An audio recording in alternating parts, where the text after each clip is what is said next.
Welcome to my channel SM biology. এই ভিডিওর পার্টটাতে মূলত আমরা দ্বাদশ শ্রেণীর হিউম্যান রিপ্রোডাকশানে পারচুরিশন বা প্রসবের বিষয়ে আলোচনা করব। তা সেই পারচুরিশনের বিষয়ে পড়তে গেলে আমাদের যেটা জানতে হবে এই পারচুরিশন কাকে বলে। পারচুরেশনের যদি আমরা একটা কমপ্লিট ডেফিনেশন বলি তাহলে আমরা বলবো যে expulsion of fully form foetus from the uterus বা বলতে পারি from the mother's body after completion of gestation, অর্থাৎ জেস্টেশন পিরিয়ড কমপ্লিট হওয়ার পর একটা ফুললি ফর্ম এমব্রিও যখন ইউটেরাস থেকে বা ম্যাটার্নাল বডি থেকে সেটার ইজেকশন হয়, সেটা দেহের বাইরে বেরিয়ে আসে, সেটা কি বলা হয়? পারচুরিশন। তাই পারচুরিশনের বিষয়ে আমরা ডেফিনেশনটা তাহলে লিখতে পারি যে expulsion of fully formed fetus from the uterus after completion of gestation period। অর্থাৎ এখানে যেটা খেয়াল করার বিষয় সেটা হচ্ছে জেস্টেশন পিরিয়ড কমপ্লিট হওয়ার পর যখন একটা ফুললি ফর্ম ফিটাস বা বলা যেতে পারে পুরোপুরি একটা ম্যাচিওর ফিটাস মাতৃদেহের বাইরে বেরিয়ে আসে, সেই এক্সপালশন বা সেই ইজেকশন হওয়াটাকেই বলা হয় পারচুরেশন। এবং এই পারচুরেশন, এই প্রক্রিয়াটা একটা নিউরো এন্ডোক্রাইন মেকানিজম বলা যেতে পারে।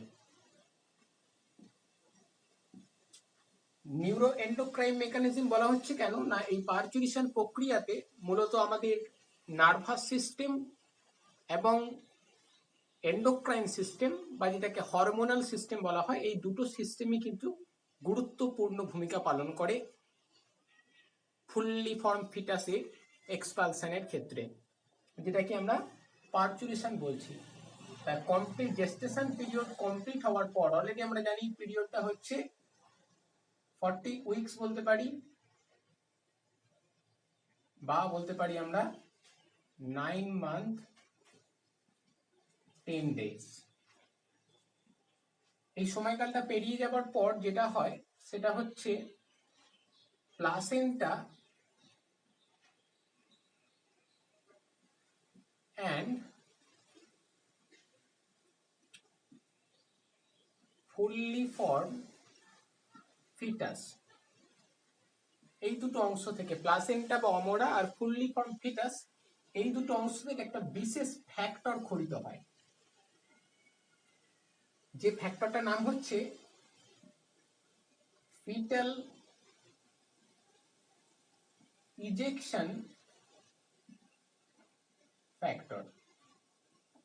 এই ফিটাল ইজেকশন ফ্যাক্টর এটা মূলত ফুললি ফর্ম ফিটাস এবং প্লাসেন্টা এই দুটো জায়গা থেকে খরিত হয়। খরিত হওয়ার পর কি হয় না, খরিত হওয়ার পর এটা কিন্তু ম্যাটার্নাল ব্লাডে চলে যায়। ম্যাটার্নাল ব্লাড অর্থাৎ মাতৃদেহের রক্তের মধ্যে কিন্তু সেই বিশেষ কেমিক্যালসটা গিয়ে হাজির হয়। এইটাই বলা যেতে পারে পারচুরেশনের স্টার্টিংটা। অর্থাৎ আফটার কমপ্লিট জেস্টেশন পিরিয়ড, অর্থাৎ 40 উইক সময়কাল পেরিয়ে যাওয়ার পর যেটা হয়, প্লাসেন্টা এবং ফুললি ফর্ম ফিটাস থেকে একটা বিশেষ কেমিক্যালস খরিত হয় যেটার নাম হচ্ছে ফিটাল ইজেকশন ফ্যাক্টর। এই কেমিক্যালসটা খরিত হয়ে সেটা ম্যাটার্নাল ব্লাডের মধ্যে যায়। দেন ম্যাটার্নাল ব্লাডে যাওয়ার সাথে সাথে কি হয় না, ম্যাটার্নাল বডির যে ইউটেরাস রয়েছে সেই ইউটেরাসের মাইল্ড কন্ট্রাকশন শুরু হয়। Mild contraction of uterus. ইউটেরাসের মাইল্ড কন্ট্রাকশন শুরু হওয়ার সাথে সাথে মৃদু সংকোচন শুরু হয় ইউটেরাস বা ওম্বের, এবং সেইটা কিন্তু ম্যাটার্নাল যে পিটুইটারি অর্থাৎ মাতৃদেহের যে পিটুইটারি গ্ল্যান্ড সেইটাকে স্টিমিউলেট করে। সেই ম্যাটার্নাল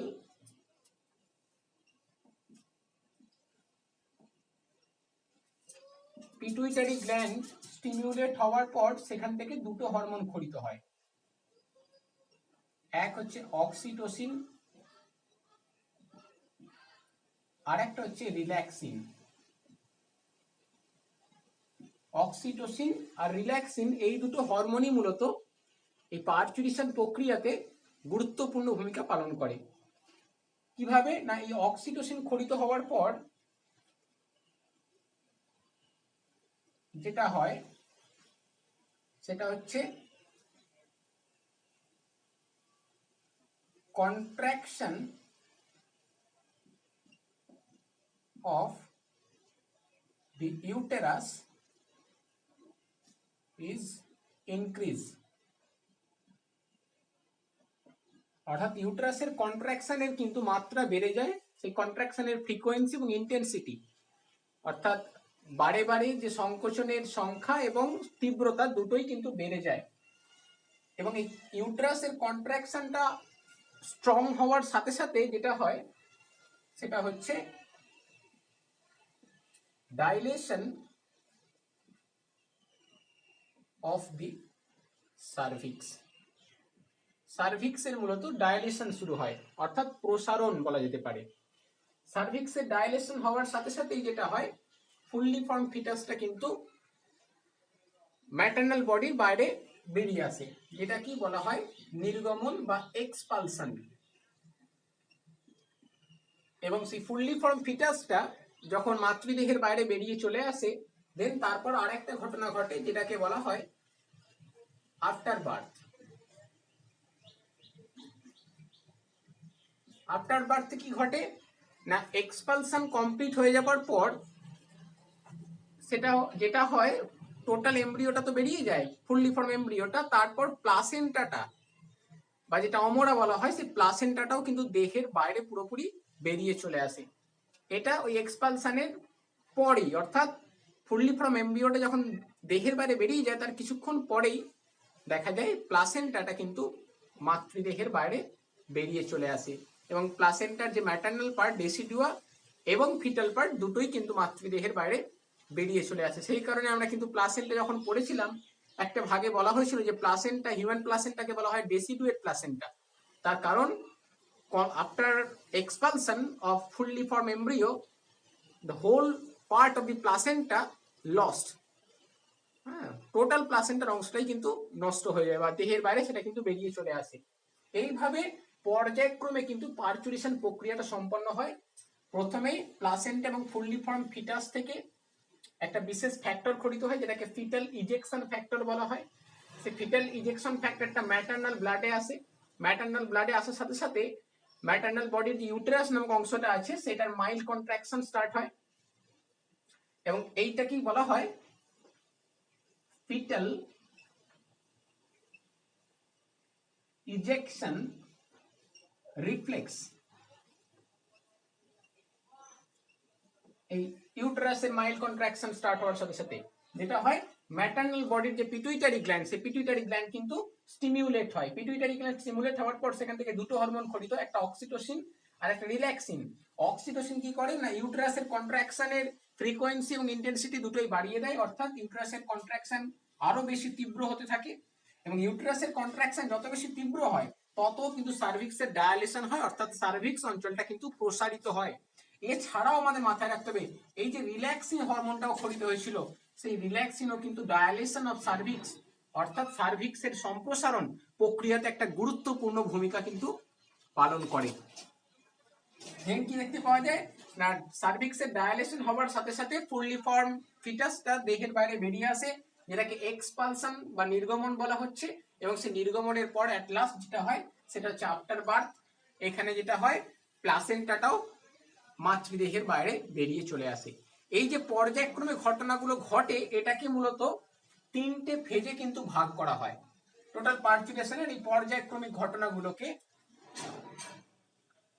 যেখানে এক নম্বর ফেজটাকে বলা হয়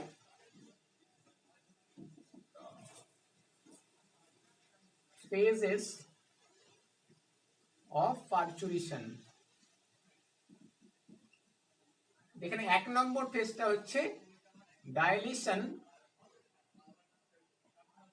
অফ সার্ভিক্স। সার্ভিক্সের এটা ডায়ালেশন ফেজ, মানে যেটাকে বলা হয় প্রসারণ দশা।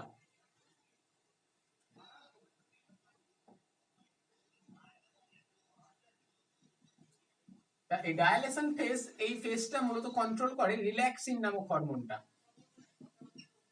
রিল্যাক্সিন হরমোন যেটা কিন্তু যখনই ম্যাটারনাল বডি ইউটেরাসের মাইল্ডার কন্ট্রাকশন স্টার্ট হয় তখন সেটা অ্যান্টেরিয়র পিটুইটারিকে স্টিমিউলেট করে এবং সেখান থেকে রিল্যাক্সিন হরমোন ক্ষরণ করে। এবং রিল্যাক্সিন হরমোন ক্ষরণ করার সাথে সাথে কি হয় না, সার্ভিক্স মূলত সম্প্রসারিত হয়। এবং এই সার্ভিক্স সম্প্রসারিত হওয়ার মাধ্যমে সার্ভিক্সের যে প্রসারণ দশা সেটা কিন্তু সম্পন্ন হয় এবং এই দশাটা কিন্তু দীর্ঘক্ষণ স্থায়ী হয়। এটা মোটামুটি 13 থেকে 14 ঘন্টা স্থায়ী হয়। এটা ফার্স্ট যখন পারচুরেশন হয় কোন একটা ফিমেল পার্সনের ক্ষেত্রে তখন সময়টা একটু বেশি লাগে। দেন সেটা যখন দ্বিতীয় ক্ষেত্রে বা তৃতীয় ক্ষেত্রে হয় তখন সময়টা আস্তে আস্তে কমতে থাকে। এবং এই সার্ভিক্সের ডায়ালেশন হওয়ার সাথে সাথেই যেটা হয়, ফুললি ফর্ম ফিটাসের হেডটা মূলত সেই সার্ভিক্সের মাধ্যমে দেহের বাইরে ইজেক্ট হতে শুরু করে, দেহের বাইরে সেটা বেরিয়ে আসতে শুরু করে। তারপর যে দ্বিতীয় দশাটা আছে সেটাকে বলা হয় এক্সপালশন ফেজ। এক্সপালশন ফেজ বা যেটাকে নির্গমন দশা বলা হয়, এই নির্গমন দশাটা মূলত কন্ট্রোল করে যে হরমোনটা সেটা হচ্ছে oxytocin. Oxytocin hormone anterior pituitary থেকে ক্ষরিত হয় এবং সেটা যেটা করে সেটা হচ্ছে strong contraction of the uterus. ইউটেরাসের কন্ট্রাকশন বা সংকোচনের মাত্রাটাকে কিন্তু বাড়িয়ে দেয় এবং এই সময়কালটাতে যেটা হয় ম্যাটারনাল বডিতে একটা বিশেষ পেন বা ব্যথা অনুভূত হয় যেটাকে বলা হয় labour pain.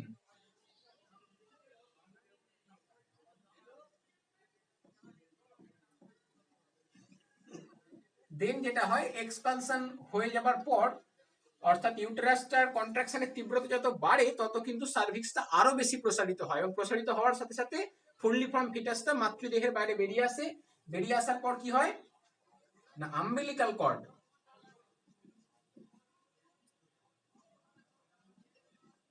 Is cut. Umbilical কর্ডটা কিন্তু তখন কেটে দেওয়া হয় এবং আমরা পড়েছিলাম আম্বিলিকাল কর্ডটা মূলত প্লাসেন্টার সাথে এমব্রিওটাকে কানেক্ট করে রাখে। তাহলে এমব্রিওটা যখন পুরোপুরি ম্যাচিউর হয়ে দেহের বাইরে বেরিয়ে আসছে তখন আর প্লাসেন্টার সাথে যোগাযোগ রাখার কোনো প্রয়োজন নেই, তখন সে তখন নিজে থেকেই নিজের ক্রিয়াগুলো সম্পন্ন করতে শুরু করবে। তাই ওই যে কানেকশনটা, ওই যে টিউবটা, সেই টিউবটা কিন্তু কেটে দেওয়া হয় এবং এই আম্বিলিকাল কর্ড কেটে দেওয়া হয়। তারপর দেখা যায় যেটা সেটা হচ্ছে ওই ফুললি ফর্ম ফিটাসটা কিন্তু নিজে থেকে রেসপিরেশন, সার্কুলেশন এই সমস্ত প্রক্রিয়াগুলো করতে শুরু করে এবং তখন দেখা যায় একটা কান্না শুরু করে এবং সেইটার সাথে সাথেই কিন্তু লাংসটা কাজ করতে শুরু করে। ফুসফুসটা মূলত রেসপিরেশন প্রক্রিয়াটা শুরু করে দেয় এবং সেই কান্নার প্রক্রিয়াটা যদি কিছুক্ষণ দেরিতে হয় তখন কিন্তু রেসপিরেশন খানিকক্ষণ আটকে থাকে এবং রেসপিরেশন আটকে থাকা মানে তখন কিন্তু ব্রেন যথেষ্ট পরিমাণে অক্সিজেন পাবে না। আর সেই অক্সিজেন না পাওয়ার জন্য তখন কিন্তু ব্রেনের বেশ কিছু মেন্টাল প্রবলেম কিন্তু চলে আসতে পারে। যখন সেই ফুললি ফর্ম ফিটাসটা একটা ম্যাচিওর পার্সনে রূপান্তরিত হবে তখন কিন্তু কিছু কেমন মেন্টাল প্রবলেম আসতে পারে। যেটা দেখা যায় আম্বিলিকাল কর্ডটা কাট করার সঙ্গে সঙ্গেই কিন্তু রেসপিরেটরি সিস্টেমটা চালু হয়ে যায়, শ্বাস প্রশ্বাস ক্রিয়া নিজে থেকে নিতে থাকে এবং সার্কুলেশন প্রক্রিয়াটাও কিন্তু বডির মধ্যে স্টার্ট হয়ে যায় এবং তখন কিন্তু ইন্ডিপেন্ডেন্ট হয়ে ওঠে আস্তে আস্তে এমব্রিওটা। এই হয়ে গেল এক্সপালশন ফেজ। অক্সিটোসিন হরমোনের দ্বারা নিয়ন্ত্রিত হয় ইউটেরাসের কন্ট্রাকশনের মাত্রা বেড়ে যাওয়ার জন্য, সার্ভিক্স আরো বেশি প্রসারিত হয়। তার ফলে কি হয় না, আলটিমেটলি ফুললি ফর্ম ফিটাসটা দেহের বাইরে বেরিয়ে আসে। বেরিয়ে আসার পর আম্বিলিকাল কর্ডটাকে মূলত কাট করে দেওয়া হয়, কেটে দেওয়া হয়। দেন এমব্রিওটা কিন্তু ইন্ডিপেন্ডেন্ট হয়ে ওঠে আস্তে আস্তে। আর লাস্টে যেটা হয় এক্সপালশন ফেজের পর সেটাকে আমরা প্লাসেন্টাল ফেজ বা এটাকে আফটার বার্থ বলা হয়। এখানে যেটা হয় expulsion of expulsion of placenta বা লস্ট অফ প্লাসেন্টা আফটার এক্সপালশনের পর, অর্থাৎ মূলত নির্গমন দশাটা সম্পন্ন হওয়ার পরে নির্গমন দশা বলা হয়। নির্গমন দশা সম্পন্ন হওয়ার পর প্লাসেন্টাটা মাতৃদেহের বাইরে বেরিয়ে চলে যায়, অর্থাৎ প্লাসেন্টাটা লস্ট হয়ে যায়। সেই লস অফ প্লাসেন্টাটা কি মূলত বলা হয় আফটার বার্থ, বা এটাকে প্লাসেন্টাল ফেজও বলা হয়ে থাকে। যেহেতু প্লাসেন্টাটা দেহের বাইরে এই দশাটাটি মূলত বেরিয়ে যাচ্ছে, তার কারণ তখন কিন্তু এমব্রিওটা ইন্ডিপেন্ডেন্ট হয়ে যাচ্ছে, সে নিজে থেকেই প্রত্যেকটা ক্রিয়া প্রক্রিয়া আস্তে আস্তে সম্পন্ন করতে থাকবে।